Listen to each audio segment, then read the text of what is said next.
So Robert, would you mind just explaining what that is and what you're doing? What that is the lubricator off the air pump.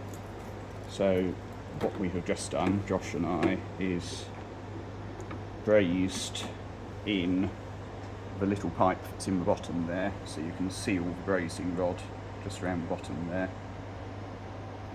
But obviously we had to put quite a lot of heat in to do that, so it's now getting rid of the heat, and then it's now sitting in here where it will have a clean up in the ultrasonic cleaner.